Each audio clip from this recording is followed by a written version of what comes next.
In this episode of Diary of a Puzzle Gamer, I want to tell you about Gradient Moon, a new puzzle by Mekhizo. I don't really know how to pronounce that, but I know they like their puzzles a lot. If you watch my blog, if that's the name, about puzzles, you've seen that I saw several by them in the past. This one comes with a large square box, which works nicely as a puzzle tray. It has a nice poster, and most importantly, it has the puzzle. It has a gradient moon. So clearly it is a gradient puzzle, but it also has a theme, a topic, which is unusual. And I had so much fun solving this puzzle that I asked myself, why don't I do gradient puzzles more often? Because I really like them. I guess, however, I also like puzzles with subjects, with a theme, and most gradient puzzles are purely abstract. So here I get the best of both worlds, because I get a subject, the moon, and it's a gradient puzzle. By gradient, of course, well, it's self-explanatory. Even if you never saw a gradient puzzle, probably you see this idea of how the colors pretty much fade one into the other, creating different ranges of nuances here.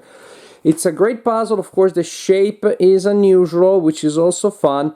And the cut is really neat, because you will see that for most of the cut, you have a regular grid with pieces being approximately, having approximately 4 edges, and often, but not always, touching at the corners. But then you have several really irregular cuts thrown in there. And so some weirder shapes, but then some seriously unusual areas. Hey, if you fear this is gonna be a spoiler, watch this video with your eyes closed. But I'm just gonna show you that you have some really fun, interesting clusters of funny shapes.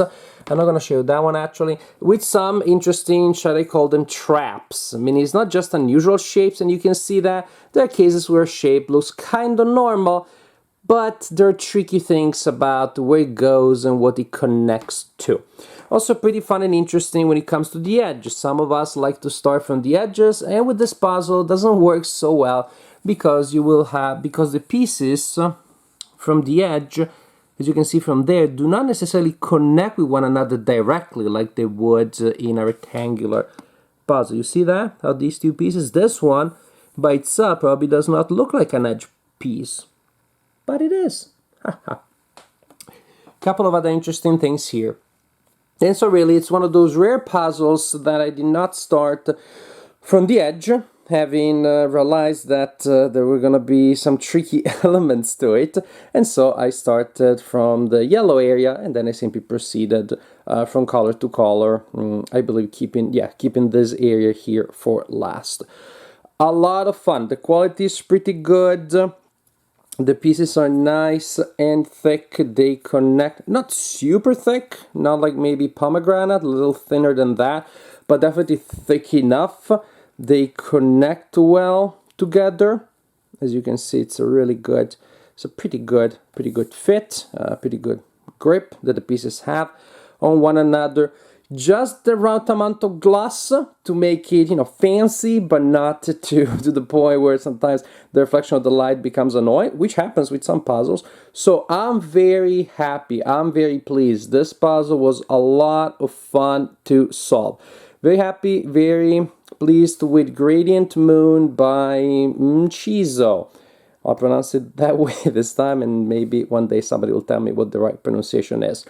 But again, I recommend this puzzle to anybody who enjoys, well, puzzles in the 1,000 range, 1,000 piece range, because this is a really good one.